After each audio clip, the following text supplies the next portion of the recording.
Welcome to Candid Catholic Convos, a program brought to you by the Catholic Diocese of Harrisburg. Our mission is to humanize the church and help you to grow in your faith, love, and understanding. I'm your host, Rachel Trochet, a cradle Catholic who's only human and struggled with faith on more than one occasion. Each week, you'll hear engaging, down-to-earth interviews and actionable strategies you can implement into your life with ease to help you grow closer to God.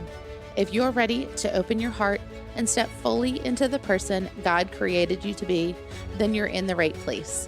Let's get started. Hello, and welcome to another episode of Candid Catholic Convos. Last week was Valentine's Day. I love Valentine's Day. I love any excuse to celebrate the people I love. My husband and I were reminiscing about when we were getting married and how different we were then, almost 12 years ago. I was in my first real job out of college, and I had a lot of growing up to do. But I was engaged and deliriously happy, and I thought, man, this must be how everyone who's married feels. That is until our department went out for a team building lunch. One of the women I worked with heard me gushing about my engagement and challenged my mood on the spot. Why would you want to get married? You know you'll both be different people in 10 years, right? I'm only telling you because I wish someone would have told me. That's why I'm never getting married again. I stopped in my tracks. I didn't want to be different. I wanted to be the same and to always be this in love with my future husband. I wanted sunshine and rainbows and happiness. And in the same breath, I thought, well, isn't that the point? To change, to grow, to evolve, and to do that together? She was right. We did change in the decades since we've said I do. And I was right too. We didn't just change, we've evolved, and we've done it together, even when it wasn't always sunshine and rainbows and happiness. But for some people, their marriages can't recover from the challenges the years bring. Some people think divorce is the easy way out and annulment is just like a giant undo button. Or if you're Catholic and you get divorced, it means you're excommunicated. With all the fog surrounding this topic in the church, I thought it's time we cleared the air once and for all. I'm excited to welcome Barb Bettwy, the director of the Tribunal for the Diocese, to talk to us about what an annulment is and isn't, and how the church feels about divorce. Hi, Barb. Thank you so much for joining me on Candid Catholic Convos. I'm really excited to sit down and chat with you today. Oh, thank you for having me. Could you tell me a little bit about yourself and what you do for the diocese? Currently, I'm serving as the chancellor for the diocese and also director of the tribunal, where I serve as a judge in the tribunal. Wow, that's pretty awesome. So how did you kind of fall into this type of ministry, I guess you would say? Oh, that's sort of a long story. My first love is the Rite of Christian Initiation of Adults, or CIA. And I was directing the whole process for another diocese, the Diocese of Altoona Johnstown, which is our neighbor. And I was getting a lot of requests from parish directors wanting to know how to help people who wanted to come into the church but couldn't because they were divorced and remarried. And I had no idea how to tell them how to do that. So I found out that Catholic University offered a 2-week seminar in the summer to kind of introduce people to the whole process. So I went and absolutely was awestruck because everything I thought I knew about canon law, I realized was a misconception. And I was very impressed with the faculty and just everything. I was just really very intrigued by the whole thing. And the head of the department said, why don't you study canon law? And I just laughed, thinking, oh my gosh, I'm not, And the more I thought about it, I thought, why not? So anyway, I ended up applying and ended up getting accepted into the program and wasn't real sure how I was going to pay for it. It was a 5-summer program, which was a big commitment, and I had to live down there. And ended up getting a full scholarship from the university, which was very helpful. And so I ended up getting my license in canon law and became a judge. That's awesome. I love how every time you thought you couldn't do it, God was like, oh, Yep. no. I have a way for you. Absolutely. So you talked about misconceptions and how a lot of what you thought about canon law was just this misconception. And I feel like that's kind of par for the course for a lot of Catholics, and especially for people who aren't Catholic. Mm-hmm. And I've heard that sometimes annulments are referred to as like a Catholic divorce. Mm-hmm. So how does the church actually define marriage and divorce? And how is a divorce actually different from an annulment? There's a lot in there. I actually brought a formal definition from the documents of Vatican II that describe marriage as the intimate union of marriage as a mutual giving of two persons and the good of children, which demands total fidelity from the spouses and require an unbreakable bond. So in that definition, we have what the church sees as the elements of marriage, meaning that when people get married, they vow to be faithful to each other, to be open to children, to that this is an unbreakable bond, so it's for life, and that the purpose of marriage is not just for the good of children, but for the good of the spouse. It's good for people to be married. It's to help the other person in their spiritual development and their emotional well-being. So that's all what marriage is supposed to be, okay? Now, this whole idea of divorce and annulments being Catholic divorce, nothing could be further from the truth, okay? Divorce is a civil reality. Just as when you marry, the state has control over, you need a marriage license and there's certain requirements, so that when you divorce, those legal requirements have to be separated. That's what the divorce is, that whatever bound you together legally is now resolved, broken. It's not a total separation, because sometimes there's ongoing responsibilities. For instance, sometimes there's alimony, sometimes there's children, have to be taken care of, and there's further. It's not that the bond is complete or the marriage is the responsibility to the other person isn't completely broken. Usually, often with divorce, but that's the purpose. It's a legal separation.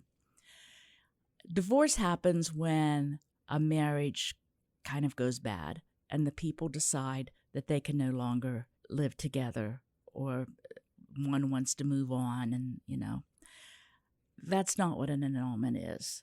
In a divorce, you're worried about what happened at the end of the marriage. With an annulment, what we're looking at is what could have been wrong at the beginning of the marriage.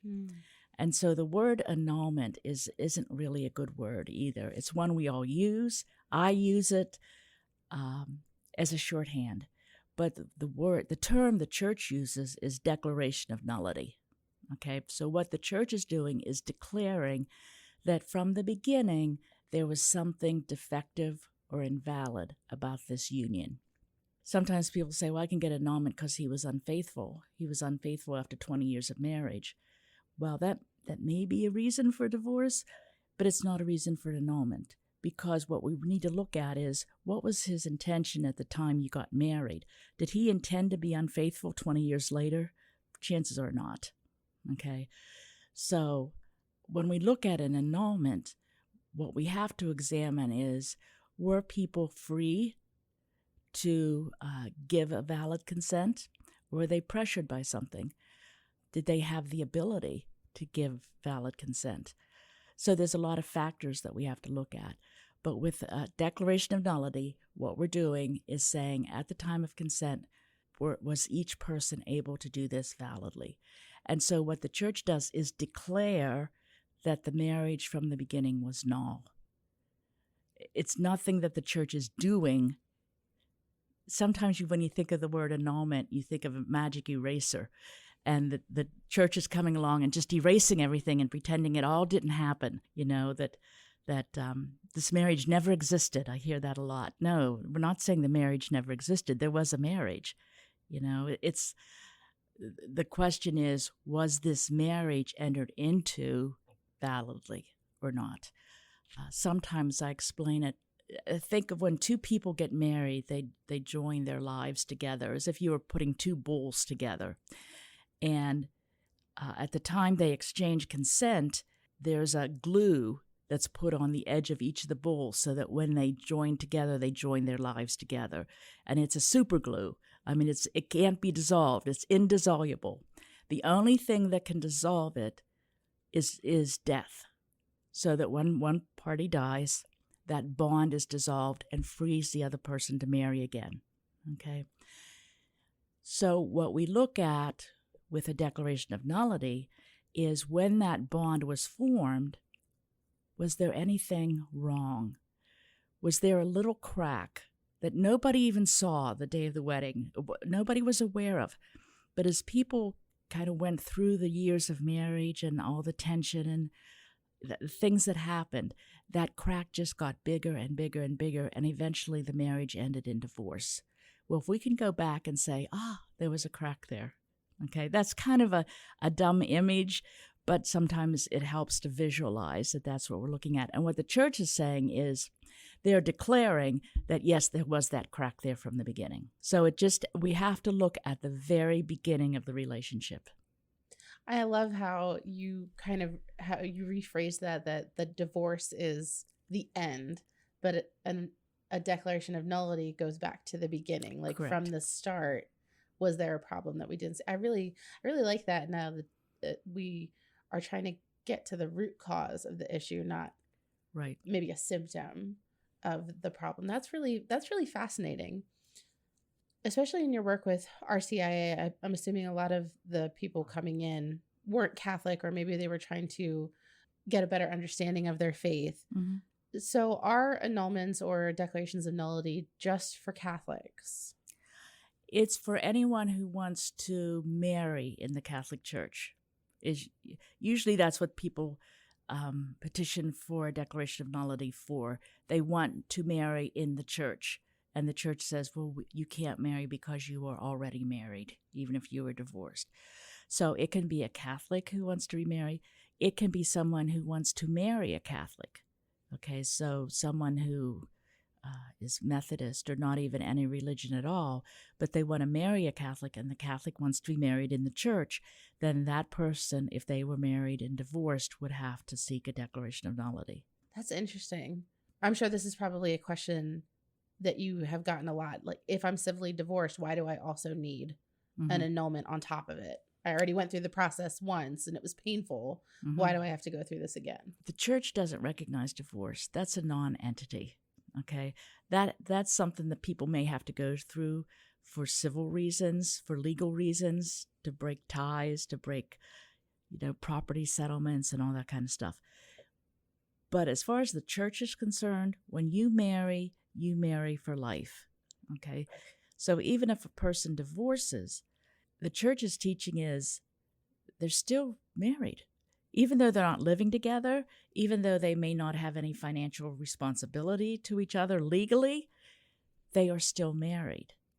Okay, so the divorce is sort of irrelevant. And the church would say, you can't marry in the church because you're already married, And we believe that the bond that was created when you married doesn't matter if you were married before a priest or before a minister or before a justice of the peace, or if you got married by Elvis in Las Vegas. If you exchanged consent, you are married, okay? And that marriage bond is indissoluble. However, the church also teaches that no one is bound to the impossible. And if, in fact, that bond wasn't formed because of something that was defective about the consent, then you're not bound to it, and you are free to marry. So that's why we have to look at the beginning and see, was it defective or not? Because just the divorce tells us nothing. Right. That does make a lot of sense. So I want to go back to the idea of like a declaration of nullity. What does it mean to nullify a marriage? You mentioned that it's not like taking a magic eraser. Right. The marriage, never existed. What about children who are introduced through the marriage? I'm assuming that doesn't make them illegitimate, but can you kind of go into a little bit more what it means to actually nullify the marriage? Okay. We're not nullifying the marriage. We're not saying the marriage never existed. We're saying that something was invalid from the beginning, that the bond that was supposed to be created was never created. That's what's null. The bond is null. The bond is non-effective. Okay? So the whole issue of children, if we are thinking that we're erasing the marriage, then it's logical to say, well, if there was no marriage, then my children were illegitimate, okay? Except that the premise is wrong. We're not saying there was no marriage. We're saying, there was a marriage. Was the consent valid or not? It's like if you have a driver's license that's invalid for some reason, you have the wrong address on it, or I don't know, any reason why it could be invalid, okay? It's not like the driver's license doesn't exist. It's there. It's a piece of paper. It exists, okay? But there's something invalid. It doesn't have any effect, okay? So if we declare that the bond was invalid, that means it couldn't take effect. You can't be bound to this marriage since this bond was never created from the beginning. The perfect example, my nephew and his wife bought tickets for a big hockey game in Pittsburgh. And they were so excited. They were staying overnight in a hotel, and it was a big deal. So they get to the game and they wouldn't let them in because the tickets they bought online were frauds. Now, it wasn't that they didn't buy tickets. It wasn't that they didn't spend good money for tickets. All of that was true. They had the tickets in hand. They just weren't able to use them because they were invalid. Okay? It's the same kind of thing. Yes, there was a marriage, but was there something that could have invalidated that consent from the beginning? And as far as children is concerned, the church has always dealt with this issue. So there's even a canon in the Code of Canon Law that very specifically says any child born to a marriage, I'm paraphrasing, that is later declared to be invalid is legitimate. Okay, so even church law says they're legitimate. Legitimacy is a legal issue. If they were born to a legal marriage, they're legal. They can't be declared illegitimate. That makes a lot of sense. And I really love that metaphor of the tickets. And, they bought it under the right pretenses. It just happens to be that they were invalid. So that helps, I think, kind of give us this nice image to work with. So thank you for that. Mm-hmm. I think another question that some people might have is, will a divorce affect their status in the Catholic Church? Can they still receive the sacraments if they're divorced? Absolutely. There was a time in church history when that probably wasn't the case. That hasn't been true for a long, long time. And it's the biggest heartache in the tribunal when, someone says, I just want to get this annulment so I can go back to communion. And we say, but you're not remarried. Why aren't you going to communion? Well, I didn't think I could because I was divorced. Like, that is just heart-wrenching to hear that. The divorce, as I said, doesn't affect your status. In the eyes of the church, you're still married, even though you may not be living with the person. The issue comes up if you try to remarry, okay? Because at that point, you would be living with someone in a state that looks like marriage, but in the eyes of the church isn't marriage. And so that would create an obstacle to receiving the sacraments. But the divorce absolutely does not create an obstacle. That's very comforting, because I think that's probably a misconception that's like lived for eons. Mm-hmm. And unfortunately for some, they kind of take it as truth. So that's really comforting to hear you say that, no, it doesn't affect your status in the Catholic Church unless XYZ happens. Yeah. And even for people who are married, divorced, and then remarried outside the church, that doesn't mean you can't receive the sacraments, but you're still a member of the church. Sometimes people remove themselves from the community and stop going to Mass. And I find that sad too. You're certainly welcome within the church, and the church community needs you to be part of our community, and we want to help you regulate your situation. Yeah, I really, I can hear the heartbreak in your voice, because it is heartbreaking to feel like you don't belong somewhere where that's always been kind of home. Mm-hmm. We keep talking about misconceptions, and I think the fear around annulments stems largely from misconceptions and from not truly understanding the process.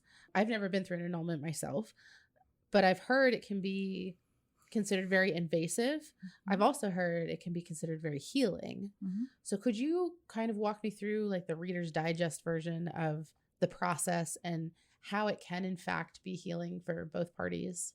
Okay. Before I go through the process, let me say a couple things about healing and invasiveness. Is it invasive? Yes. For people who are especially private people, they find it very invasive. But you have to remember, we're talking about the most intimate relationship of your life. So yes, it's going to feel invasive to talk about some of the more, that kind of close relationship that you had with someone else. Especially if you're a very private person, I can see that would feel like it's very invasive. Is it healing? It can be, if you let it be. I had an experience a couple months ago, and it just kind of brought this all to mind. I had to have some foot surgery because my foot could barely walk on it. So I had foot surgery. And after the surgery, I went through about 3 weeks of tremendous pain. And I kept thinking, this was supposed to make me feel better. It's not making me feel better. I feel worse than I did before. But I had to get through that. That was part of the healing process. This, pain I was in, now it feels great. It's everything I wanted it to be, basically. So that's kind of, I once had a woman say to me, you said this would be a healing process. It's not. It's painful. It's horrible. It's like sometimes you have to go through the pain to get to the other side. And if you don't, you can't ever come to that point where you can say, I've dealt with this. I'm healed from it. Okay, so I can say it can be healing. I can't say it's not going to be painful. It depends on your particular situation. Okay, as far as the process is concerned, in Harrisburg, what we ask people to do is go to our website, and there's a link there called Beginning the Annulment Process, and there's one in English and one in Spanish, and it'll take you to a survey. And the survey is just basic information about your prior marriage. When we receive that in the tribunal, we determine what kind of case it is. There's several different kinds of ways you can go. If we find out that it's a formal, what people call an annulment, okay, then we ask you to meet with a case assessor. And case assessors are people from around the diocese. We have them in every deanery, in every county. Volunteers from parishes who have been trained to work with people and help them get their documents together. So they usually meet with a case assessor once or twice, usually twice, and the case assessor helps them fill out all the documents. And there are several documents. There's a petition booklet. There's the petition itself, which we call the libellus. They have to tell us why they think their marriage was invalid, so they have to give us proposed grounds, and the case assessor helps them to determine what grounds to use. They also have to accumulate a lot of documents, for instance, the marriage license, the divorce decree, their baptismal certificate if they're Catholic. So the case assessor helps them assimilate everything, or gather everything they need to formally petition. When that's all done, the petition is sent to the tribunal and it's given to a judge. The judge looks it over, makes sure everything is there and in order, determines if the grounds are worth looking at or not. And if they are, then the judge accepts the case and sets preliminary grounds on what it's going to be heard on. At that point, the person's former spouse, which we call the respondent, is notified. And that's an absolute must because there are two people in the marriage. So we need to hear from both people if the other person chooses to participate or not. They don't have to participate, but they have to be invited to participate. So we let them know what the proposed grounds are. The respondent tells us whether he agrees or she agrees or if they could propose other grounds. They can tell us their side of the story. So after we hear from both parties, then the judge will say, okay, these are the grounds, and they will set the grounds that the case will be heard on. At that point, both parties are invited to name witnesses, people who knew them at the time of the marriage, who can testify to what the conditions were that could have been invalidating. The witnesses are then questioned, usually by questionnaires. Sometimes they request a personal interview. We can do that too. And so we wait for the witness testimony to come in. When it comes in, we look at it. The judge determines there's enough here to make a decision. He will close the case and invite the parties to come in and read all the testimony. And so they can come in and see what the witnesses say. They have a chance to rebut the testimony if they want to, or to add to it, or to even present more witnesses if they think it will help their case. After that, it goes to the person that we call the defender of the bond. And the defender's job is what it sounds. He defends the bond. We're saying the bond was invalid. The defender's job is to say, no, it was valid. So it's sort of like the prosecuting attorney. The defender of the bond's job is to point out to the judge every reason why he should not grant the annulment. Okay? So once the defender presents his brief, then it'll go to the judges for decision. And when the decision is made, the parties are notified. They have a chance to come into the tribunal and read the decision, why it was made. Sometimes I find that when you talk about healing after they've gone through all this, when they finally read what the judge, who's pretty objective, they don't really know the parties, they're kind of looking at it, and they read the reasoning for why it was declared invalid, it comes together. They sort of understand. We've unfortunately run out of time, but if you'd like to hear the rest of this episode, you can listen to us anytime on Spotify under Candid Catholic Convos, or you can download this episode from our website at hbgdiocese.org. Thank you so much for listening. Our goal at the Diocese of Harrisburg is to walk with you on your faith journey. So if this episode resonated with you in any way, the easiest way to show your appreciation is by sharing this program with your network or by leaving a review on your listening platform. You can also support us financially by making a donation online at hbgdiocese.org/DAC and clicking the Make a Donation button. Thanks again, and we'll see you at church on Sunday.